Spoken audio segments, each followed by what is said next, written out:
You're listening to Mixing Mindsets. I'm Andrew Blank. And I'm Eric Navrosky, and we hope you find some value out of these conversations about lifestyle, music, and more. What's going on, guys? We are back today with James Barrett, and we're talking about ambition. What's going on, man? Hey, nothing much. What's going on? Great to be here. All right. Wonderful. So right off the bat, I just want, we were just talking before we started about how, I know you and I don't really know you. So it's it's all surface level stuff. So I want to get to know your story, but correlate it with the thoughts of ambition and progress. Okay. So if you want to just tell me about, how you started music and anything, and just tell me your story from the beginning. All right. So let me think. So I started playing music when I was 9 years old. My dad always played guitar. Mm-hmm. So when I was growing up, my dad would always be on YouTube, learning songs on guitar. Right on. Yeah. And then my brother started drumming when I have an older brother, 4 years older than me. He started drumming when he was probably I'd say 8 years old, maybe. So I was really young when he started drumming. So I was always kind of just surrounded by music growing up. Mm-hmm. I had two older sisters that also just loved pop punk music and so it's a big musical family. They were in high school when Blink-182 was blowing up and all that stuff. So they would listen to all that stuff, which definitely played a role in me wanting to play music. Right. But it wasn't until I was in third grade. Then I told my dad I wanted to play music, so we got a bass. Mm-hmm. Started with bass, and then I taught myself guitar from there. Okay. And then I kind of just started writing music when I was really young, 11 or 12. It was terrible music, as it always is, though. Yeah, but I remember the first song I ever put out was on MySpace in 2009. That's awesome. Nice. What was it called? I think it was called Lost. Lost. It has nothing to do with the television show, which is a fantastic television show. Well, that was roughly the same time frame, right? I think Lost was ending soon after that. That's awesome. Can I find that somewhere? Dude, I've tried. I've actually tried. It's lost. Literally, I actually think that I would have to try to start an old computer or something in my basement because I can't find it anywhere. Yeah, I even looked old emails. Yeah. I went on Facebook Messenger. Your fans are gonna be begging for it after this. No, not at all. I hope not. Not at all. Yeah. So essentially, I started doing that when I was in middle school, and then I just kept doing it. Okay. And now I'm 25 and I'm still doing it. Right on. So that's a big reason why I wanted to talk about the concept of ambition. Because I remember, I want to say it was 20, sometime between 2016 and 2018 during my college years. Mm-hmm. I think I found you through mutual friends on Facebook and stuff I feel like that. We've just always been Facebook friends. Exactly. Yeah. We always had funny Facebook statuses. I remember I had to do this college project or something like that, and where I was writing. I decided to do a little blog style review things on local music or something like that. It was just super simple, whatever project. Yeah. But I remember I found you through that, and I wrote this tiny little blurb. I don't know if you. It's funny because I don't even know. I'm trying to think. I hope I'm not a jerk. I'm pretty sure that's how I originally found you, and then ever since then we've just been Facebook friends. Yeah, and it just kind of right, and it just made it. I've just kind of watched the progress from here. So I either never read it because I didn't know about it. I'm gonna find this. Don't worry. I did read it and I forgot. And I'm really sorry. It's all good. No, this was very long ago. I think you just shot me yo, this is awesome. Thanks, man. Yeah, I was sick, dude. Yeah, totally forget. That's amazing though. Yeah, so I feel that's kind of how you've always been to me, where I was this dude plays music and he's in a band and he makes funny memes and this is the pierogi dude. Dude, I can't tell you how many times I go anywhere, and if you ever come up in conversation, someone's the pierogi guy. People tell me that. So, it's funny because I stopped doing that forever ago, but it's one of those things that's so legendary for some reason. I'm actually gonna find out that it's traumatizing to you, and you're yeah, that's really great, and you're gonna start crying a little bit. We're good. We're good. It is. I'm trying to kill this chick, but it's one of those things that it won't die. So I just have to live with it. Yeah, never. It's never gonna die. I think as long as I'm alive, if I see pierogies anywhere, you think my face instantly. Yeah, 100%. Yeah, that's awesome. All I think about. That's amazing. You're right. Well, I mean, it just is what it is. But yeah, dude. So I dove in on Spotify for like the last couple of days because I knew we had an episode coming up. But I also want to get to the new song because that's a big thing. Cool. But I was listening to like kind of like the progression of the music, like the evolution, if that makes sense. So, I mean, your earliest release I was listening to it. It came out in 2017 from Spotify, at least. Yeah, so. There actually might be one before that. Okay. 16. Okay. I did an EP with the dude Nick from Man Overboard. Right on. Right after high school. Dude, he reached out. Did the Magos work with them? Yeah. Okay. He reached out to like send requests when he was first trying to do that. Yeah, it was probably the same time he reached out. Probably, because and I was just like, it's funny because I had no idea who he was. And I was just kind of like, all right, just sick guy just trying to like get by. No, like, this is sick. I appreciate I knew dude. the name Man thing. Overboard. I didn't really listen to them, but I knew him, and I was like, I got to take this opportunity. Right. Seems like a sick dude. Yeah. Yeah, and. I mean, at the time, like I thought it was probably going to be like this huge thing. Yeah. But I was also just like young. You know what I mean? But you have to experience it. I have I have an EP before 2017. I think I was like September 2016, but that's the earliest stuff. Right. That's out there. So like I'm just a songwriter at heart. It's who I am.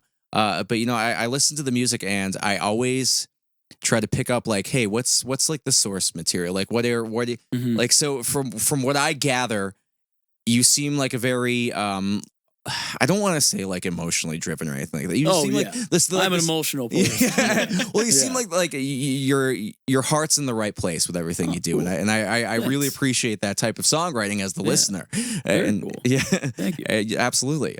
So like I don't know, as I listen to the progression, it's like I enjoy listening because it feels like you're telling a cohesive story. Yeah, and I and I think that's really cool because you seem to value like the emotional pieces of your life, if that makes sense. Yeah. This is just all interpretation. I could be completely wrong. No, you're really you're nailing it. I feel like for me, like I can only write about like my life. Okay. I have a hard time like kind of like a lot of like my favorite writers can like put themselves in like a different like a fiction. Yeah, like a fictional story.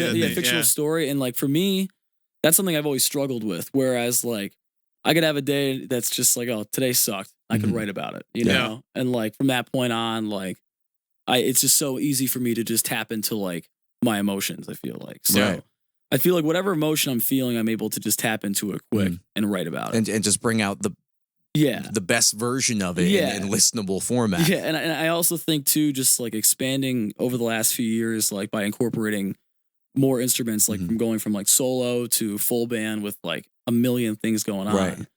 Yeah, that's a big thing for people that I don't know if you're aware. I've been following the JB band. Knowing what like in preparation for this. Normally you have like how many people are in the band? So it's usually like 6 or 7. There's it's a large band. Yeah, everybody's in the band. Everybody. Yeah, you both are also in all Okay, we're in now. All right, we're you're a 9-piece band now. Literally, just like that. It's really easy actually. But yeah, so we have a lot of people that play with me. It started out as like just me, and then eventually I started doing the full band stuff in 2018. Right. Then we had 4 people then, and then eventually it turned into 5 people, and then eventually it turned into 6 people, and then sometimes my friend Amanda Rogan sings with us. Yeah. She sang on my last record. She plays in Sweetness. Yes. So she will do a lot of the local shows with us, so then it becomes 7. Right on. Yeah. A bunch of friends hanging out. Exactly. It's awesome. Like I can't even I don't know, because when I first decided to go by my name, like I always did James Barrett, and I also had a band called Embera. And I always try to do like different projects, but I realized like all the other projects I did never did as well as just when I stuck with my name, probably because I've been using my name forever. For the long term. You know? Yeah. So eventually in like 2018, I decided to just stop everything else and just focus on my solo music. But then I was like, can I like be James Barrett and have a full band and have these like rock songs and all that stuff? Yeah. I thought it'd be weird. But then I don't know why I always doubted myself. No. I think a lot of it was like subconscious. John Mayer. Yeah. Like, big names do it. Yeah. Yeah. And I felt like I was like, and who would want to play for James Barrett? You know what I mean? It's not like this is our band and everything like that. Yeah. It's like it's my name, but it also is. So you don't want to feel like there's an ego involved. Yeah, and like come work for me. Kind of thing. And so it was a weird like thing to kind of like get over, but once I did, and I realized like I can just write whatever I want under my own name and nothing matters. I can do literally whatever I want. Yeah. And then also like I can have whoever I want to play in my band. Right. Yeah. And then like there's a lot of freedom. Yeah, there's a lot of freedom, but at the same time, like the people who play in my band, I love so much so that like they're like it's our band. You know Right. what I mean? Yeah. It's still our 100%. band. You know, so it's really cool. It's a very beautiful thing that I'm like so grateful that people even want to play with me and everything. You know, like Right on. That's awesome. yeah. But like, so correlating back with ambition, you know, the question that I have as, like I said, we see the progress. Like Yes. we have the solo songs and we watch the evolution. You just talked about like the literal evolution of going from solo to full band of large band. Yeah. You know, in terms of ambition, what drives you, if that makes sense? What drives you? What fuels that ambition? What fuels I was the going to ask ambition? that question. I feel like there's a lot of ways to answer it, and there's because I don't know. I actually had a couple of cool things happen today that it all leads back to ambition. Yeah. and why what drives me in doing this. And we played in Scranton last Friday at the Cultural Center. Yeah. And it was a great show. And like when I play shows, like it's like a release for me where I can like cathartic. release my it's Yeah. very Oh, yeah. And I can it's just like it's like my favorite thing to do is just to play music with my band like on a stage. Right. And I always think about like what it does for me mentally to like release music and play music and like all this stuff. But then the whole other aspect of it is like what it does for other people. And today I had somebody come into the coffee shop I work at saying he went to the show with his wife like on a whim because he knew Aaron who was playing in Telco. Okay. And he went to the show and he hadn't been to shows in years. And he said he left like after not being at a show in forever. And he said he was like spiritually like changed and he wants to like start writing music again. All right. And That's awesome. it was just like very inspiring. And it was cool just to hear like, he's like, me and my wife have been kind of like riding this high ever since that show. Yeah. It just reminded us that like this stuff still exists. You're Like, an it's inspiration. nostalgia. So, and Well, yeah. to me, like giving other people something Right. is I think the most important part. And like I did that festival in the summer. Yes. The Good Things Are Happening festival. Mhm. And that was probably like one of the coolest days of my life. Not because I played a show, but because I just saw all these people that I know from all over the place, all hanging out, Yeah. having a beautiful day, like mingling. Yeah. I had friends that like have never met these friend groups and they hung out. And like I was like, this is just like it's just a perfect thing. Yeah. Everyone's just enjoying themselves. Everyone's having fun. No one's worried. No one's anxious. Mhm. And like I think that is something that inspires me is to just like I want people going to my shows and leaving being like, wow, like that was a beautiful thing. Like Right. there's no stress. Yeah. There's It's no like it's like you're the center Yeah. of the thing that has good intentions and just wants to give. Yeah, that's all. Yeah. Yeah. I just want people to find something that makes them feel It's very Yeah, back yeah. and forth and then like a very positive energy Yeah. It kind feels of way. good to make other people feel good. Yeah, exactly. Right. And And that, I think we all kind of get that a little bit. Like Yeah. when we, so Andrew and I playing So Much Barry together. yeah. Mhm. And like after the show, if someone comes up to you and is like, "Oh my gosh, that was awesome," or whatever, and Yeah. they love it, that makes you feel good. You're like, "Wow, I'm glad that you can be a part of that." Yeah. With us. Because there's no doubt that us as musicians, we're having a great time. Right. You know what I mean? We, we do it because we enjoy it, that obviously. yeah. we live to play on the stage Yeah. and like do it because it's what we're supposed to do. But I think the other, like I would say half of it is that, and the other half is just for me is just like looking out into the crowd and like I was looking out on Friday and I saw just all these people that I've been able to meet through music. Right. yeah. And I'm like, it's such a beautiful thing. You know, We're all it's Yeah. funny. We talk about this Yeah. all the time. We met through music. Yeah, And everyone it's I like, know I know through- you yeah. through music. Yeah, yeah. Everyone, literally everyone I Right? know except my it's my given relatives. me the social life that I like never Mhm. expected. Yeah. I talk about this with my wife literally all the Yeah. time. It's like, hey, like 75% of the people we know are because I decided to start a band in high school. Yeah, no, It's- literally, It's yeah. kind of crazy Which when you is think insane. about it. Yeah, because like you just meet everyone and like I don't know. It's just such a beautiful thing and. Yes. I feel like I can go anywhere in Scranton now, and because I've been doing this for so long, like there's so many people that are like, God, how do you know everyone? right. It's because I'm like, I've been doing this a long. Yeah, because you play forever. Exactly. Like you play one show, you meet 30 people. You're just the dude Yeah. that shows up with the guitar and he's been doing it forever. And it's Yeah. like, that's the guy, the music guy. Yeah, like, I just That's saw the it. guy. And then it's just it's very interesting. But to me, like that's like my drive is like I've known I wanted to do this for my entire life. Mm. And like when I started playing out when I was like 12 was the first time I ever played in front of people. Yeah. my dad was around 50 years old at that point, and my dad was always playing guitar at the house and singing to himself, but never doing it in public. Right. And then we did a benefit for one of his friends who passed when it had to be in like 2009 or 2010. Yeah. It was the first time my dad ever played in front of people ever. Ooh, wow. It was because he knew I was going to do it, and we all convinced him to do it as well. It's a big deal. Yeah. And now, like 12 years later, my dad plays more than I do. He's got the fire. Yeah, he plays at bars every weekend. He's playing at the breweries. What's like, his band? It's just he does like he either does like let's give him a shout out. Real quick. Jim Barrett with like my buddy Shane Ely. Yes. Or he'll play with Dashboard Mary or something like that. So like he just plays everywhere now. Like it's insane, and it's like, it's so funny to think like he never did that, but then once like I finally went out and played, he was like, I should be doing You this. were his driving force. Yeah, and now my dad plays more than I do. It's crazy. Awesome. Like, which then in turn, like it's maybe you were the ambition for feeding him off at once. of each other. yeah, it's just it's all just like it's just a big collection of people. Just and you feeding see off, that, you see that, and you're just like, oh, this is awesome. Like, I need to do this even more now. Yeah, and that's pretty much what it comes down to. I feel like it just changes lives. It's in small degrees and big degrees. I think like there's so many puzzle pieces to like something like this, and it's funny because it correlates with the fact that your music it comes from this pure place where it's emotionally driven and cathartic in itself.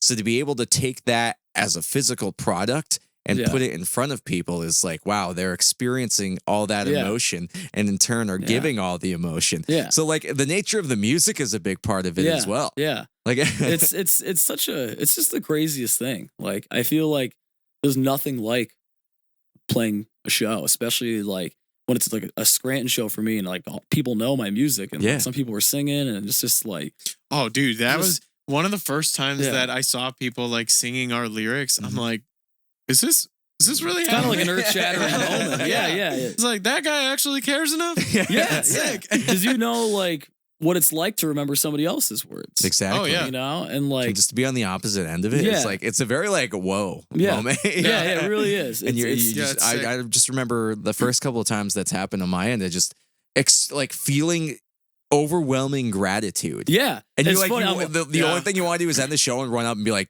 thank you so much. Yeah. Like, I don't care what I do. Thank you. It's funny for me because my songs are always so sad sometimes lyrically. And I'll like see people singing my songs and I'm like, I feel so happy that you were singing my songs about being miserable and depressed and anxious. And, you know, but like, I also like, that's the beauty of it. Yeah. And it also makes me see like, you get it. You know what I mean? Exactly. Like you get what it's like to feel you connect with it in a certain way. Yeah. It's cool. It's an immediate connection with somebody that you have absolutely no idea who they are. Yeah. Right. But you share similar experiences and you know that you share similar experiences because of like your the love for it's like this unspoken like we get it. Yeah. Like we won't talk about it in public, but we get it. That's absolutely a huge driving factor that keeps people like going. It's therapeutic, ambitious to do it again. Yeah, to say like, oh, you know what, I'm gonna make an album. And then you listen to a record and you're like, I'm going to do it again. I just always exist thinking like, okay, what now? Yeah. Yes. What's next? Can't relax. That's ever kind of awesome though. It's a beautiful thing and it's like beautiful and like torturous. Yeah. Because here's the thing. There's some days where you just can't write music. Like some days you literally doesn't matter how hard you try. Oh yeah. Everything you write is not going to be good. Yeah. 100%. And like sometimes that lasts a really long time. And if you have so much ambition, like you're like, I got to get the next record. I got to do it. But then like every day you try writing and you don't like anything you're writing. You're constantly beating a dead horse. Yeah, you're just like, it's like so degrading. And then you go through like every stage of like, oh God, this is it. Like I'm done. It's all over. I hit it and now it's over. Never write a song again. And then eventually you do. Yeah. And then you're like, oh, like okay. Yeah. And then like it just seems like once you do that, it's like they all just come. You know, they all literally that's how it always is for me. Like I won't write. Yeah. It's usually right after a record. Record comes out. And like for the last year of recording the record, I'm not writing. And then for the next year plus afterwards, I'm not writing. And I lose my mind. Yeah. I'm so ready to just be like, I'm done. This is it. Like there's no more songs. Do you do anything else besides music to kind of like help the drive? Just the coffee shop that I work at. It's extremely social. Those types of I need it because sometimes I need to detach from who I'm trying to be, and, you know, and I'm not even trying to be who I am, right? Which is like a songwriter and a musician, but I'm also a person that needs to just like exist and relax. 100%. I think that's like a big thing to creatives is sometimes you have to remember like you're human. Yeah. and there's more things to life than your art. Truthfully. Yeah. And that it's just you sometimes need to realize these things in order for your art to kind of breathe. Yeah. And then once and it's funny because once you do that, you're like, all the ideas come back. And you're like, oh. Like this was like I literally wasn't allowing myself to write because I was stressing myself out. Exactly. So much, you know? Like, and the art ends up suffering because of that. Yeah, definitely. That's a big thing that I really. You said you're 25. Mm-hmm. Okay, so we're both 28, right? Yeah, I'll be 29 in a few days. Oh yeah, that's true. Nice. Happy birthday. Happy early birthday. Yeah, we're both 28, and I think roughly around 25, 26 is where I actually started to feel that like very similar. Yeah. Like I was just like, wait, I need to like pick up. I'm like very big on like health and wellness and exercise and yoga and all this stuff. Yeah, I picked up. I go through phases. Yeah, dude, so when COVID hit, I became a psycho. Yeah. Like so that is my. If I'm not working on music, I am like in full workout mode. So I do love. I have a soft spot. Like I love Lake Scranton. Okay. I go to Lake Scranton on a good week 4 times a week. And I just walk. It's like 3.5 miles. And I just walk and I just think and I just exist. And it's like, it's like the only like hour and a half I have sometimes. If I only go once a week, like it's truly the only time I have to myself to just exist and be my own unit. For me, there's something about like I run almost all the time. Yeah, I started running this year. Right on. That's awesome. Yeah, I'm a huge advocate for people running. Yeah, just started. I finally. Look at me. Yeah, no, my goal. I want to actually do like there's a 5K in Scranton or something. That's awesome, man. And I'm like, I really want to do it. Yes, I just a couple months ago I completed. I didn't. It wasn't legitimate. I did it on my own time, but ran my first half marathon. Amazing. Yeah. Wow. Yeah. My goal. Unbelievable. My goal is marathon by the end of this year. So wow, we're going for it. You're gonna have it. Just say you'll do it. Yeah, there's something about like not being like myself while I'm doing that. If that makes sense. Yeah. Like my head is completely blank. I will like. I know. I got no pun intended. Yeah. I'll just be blaring music and I'll just drown out the world. Yeah. And there's something about that. That's like my reset. It's button. like a form of escapism. Yeah. You need that though. Because when I come back from that, I'm like, all right, I've hit the reset button. Whatever I need to do now. Yeah, because when you spend too much time just like being around people all the time, like eventually like you start like your conversations with them aren't going to be even good for them because like you don't even know, you're like tapping out, like you know what I mean, like you need to reset so you can like actually give people the proper attention. Yes. Right. Like especially people you love, like you want to give them the attention that they deserve, but sometimes I'm just like I can't think at all, or actually I'm thinking too much. You're like short circuiting. Yeah, you know. So I do. For me, like I have to go to Lake Scranton. I have to walk. I started going to the gym in the winter. That's awesome because it's just too cold now. Right. So I just have to do something. Yes. So like I always got to be doing something. And it's got to help with the creative end. It does for me substantially. Yeah. Sometimes if I'm at home and I'm like, okay, either if I've just played guitar or piano for a long time, or like I don't have it in me today, I'm like, okay, well now I'll go to the gym, or now I'll go to Lake Scranton and walk. I love that. Yeah. Sometimes too, even for me, like I'll go to Lake Scranton and I'll listen to like my demos that I have. Right. And sometimes I'll end up writing like stanzas of lyrics that like.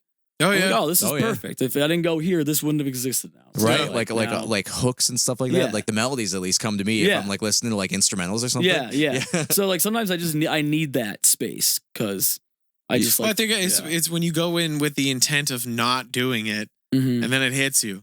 And you're like, I can just do it. Yeah, you know. Yeah, no, because if you go in with the intent of trying to write, then you put that pressure on yourself of like, I have to write. Yeah, usually when I write lyrics, it's like most of the time my best lyrics come when I'm just like I'm just like kind of playing around or something. And I'll just type like a bunch of stuff into my phone and then I look at it like the next day. And I'm like, so many Send Request songs were shower thoughts. So many. You know, I know. See, in the shower, I don't have thoughts like that. Like, okay. In the shower, it's just every horrible, embarrassing thing I've ever done. In my life, just, like, hitting me at once. But then that's hilarious. Yeah, it's very, very, very interesting. Like this is so your shower thoughts are what's the word? Chaotic. Yeah. Yours are productive. Me, I blank out. Yeah. I totally glass over and I'm just like, water feels good. Yeah. No, for like it's super bizarre. I don't even know. Especially if I take a shower in the morning. those are the better showers because like I'm like delusional still, you know, from like waking up, and I'm just like sitting in like nothing like them. Yeah, like it's just like steaming hot water. I'm just like soaking it up. It's so good. So man, showers are great. As I'm just saying, I have chaotic thoughts in the shower, but I like it though because like I sometimes like. Especially if I'm having a lazy day, I go in the shower and I just like whip myself into shape. Like, what are you doing? Why are you doing that? Why are you and then like I get out of the shower, I'm like, I gotta go to Lake Scranton right now. You know what I mean? I like need that reset. Yeah. Dude, you know what's funny? When like creative inspiration usually comes to me is immediately when I go to bed. Yeah. I hate it. Oh, but man. I'll go to bed, I'll lay down, I'll shut my eyes, and then something hits me and I'm like, all right, I gotta get up and I gotta like do something. Oh, no. Oh yeah, dude. And it's funny because there are times where I'm like, I'll try to repeat whatever's going on in my head, whether it's a rhythm or a melody or whatever. I'll try to repeat it, and I'm like, I don't want to get up right now, so I'm just gonna repeat it and repeat it and repeat it, and then in the morning I'll remember it, and I forget. I'm like, if I don't get up and like you gotta do it in my phone, you or have to something. You have like 30 minutes before it's gone. Yeah, no, and for me, so most of the time, I'm mostly creative in the mornings, which is actually interesting. Same here. Yeah, like I feel like I write most of my music from like the hours of like 7 to 11 a.m. Yes. Interesting. Which is very bizarre. Yeah. But then like there's a song I have called The Art of Letting Go, and it was the last song we recorded for my record in 2021, and I remember it was done. I thought the song was done, but something was still missing from it. And I was like sitting at home listening to it, and it hit me. And if you listen to the song, there's a lead guitar riff in the verses that just rips. Yeah. And I'm sitting in my bed listening to it, and it just hit me at like 11:45. My eyes woke up. I was like, I gotta go downstairs right now. And I went downstairs and I recorded it on my phone. And then the next day I went back to the studio and I finished it. And like that literally completed. It was the last thing we tracked. The entire record. That's awesome. But it was like it had to hit me then. I was like, if I don't get up and I lose this, it's right done. now. Yeah, that's just a part of the story, man. That's awesome. Like, now I can't hear the song without it. Right. You know? To segue into the final thing, because we have like a minute and a half before 30 minutes. Oh, wow. I know, right? Time flies. Yeah. How was the ambition and inspiration for the song that comes out technically today? Yeah. When we post this. When we post this today. Yeah. So again, I went into my habits of not writing for a long time and losing my mind. Yeah. Right. That's how it's been for like a long time, since like beginning of 2021 till like September when I wrote that song. Yeah. I could not finish a song for the life of me. But I started writing that song because I was watching football at my house and a commercial break came up. My buddy was over and I just like grabbed one of my acoustics. Yeah. I think the Cowboys were losing and I was really mad. And I grabbed one of the acoustics and I just played the opening riff in the song. And I sat there and I like literally, I didn't even play anything else. I just grabbed it and I just grabbed the guitar. And the first thing I did was play that riff and I was like, oh my God. And I recorded it. I still have the voice memo on my phone. Yeah. Of like my dad getting mad about the Cowboys in the background. And like I have it recorded on my phone. And the next day I brought it to Jesse Morvan, who is my guitarist and also like he demos and produces a lot of my stuff now. Right on. Brought the song to him thinking we were going to demo it out. And within a month, it just turned into this full song that rock and roll is different than a lot of my other songs. I was going to say from listening, it sounds once again like evolution. So that's awesome. Cool. That's cool. I think it still has a lot of my things, but just a little different. But yeah, that song that was the song for me to like breathe. Like I wrote that song and I was like, okay, I wrote the song. I can write songs again. Right. Yeah. And now I've been writing like crazy. That was the key. Yeah. So it's really special to me because it finally like stopped the writer's block that I was in for so long. That's awesome. You know? So yeah, I'm excited for people to hear it tomorrow. Yes. Wonderful. Yeah. Everybody listen to James Barrett's new single. We may have lost video. Apologize if anybody's watching on video. But today as it comes out. Wrap us up there. Well, first of all, I'm just going to ask real quick because we talked about this before. Do you care if we play the song after the episode? Oh, not at all. Because we're doing about that. We're going to do that now. Yeah, not at all. We're doing it. Yeah. If anything happens, it might be like Refresh Records. Like or some copyright thing, but please don't sue us. I'll say it's fine. Please don't sue us. Can you imagine how this is how it all ends? Like you guys get sued by my label. Shut down. Oh my God! All right, James. Here's the thing, and good news is we have a lot of money now. And the bad news is I ruined your friend's These guys life. are done. Yeah, they're literally done. Yeah, they're not doing that anymore. I come by, the studio's closed. Everything's gone. All these pedals are gone. All the pedals are replaced with Boss pedals. Oh, no.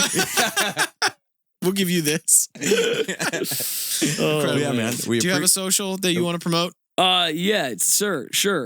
Twitter is I got banned on Twitter, so I have a new one now. It's the Lord of Synth. That's my @. I love it. Got it. And Instagram's James Barrett PA.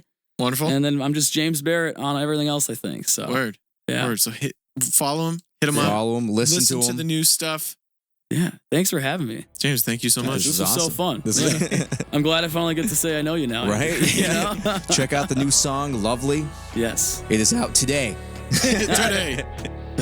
Peace. Peace.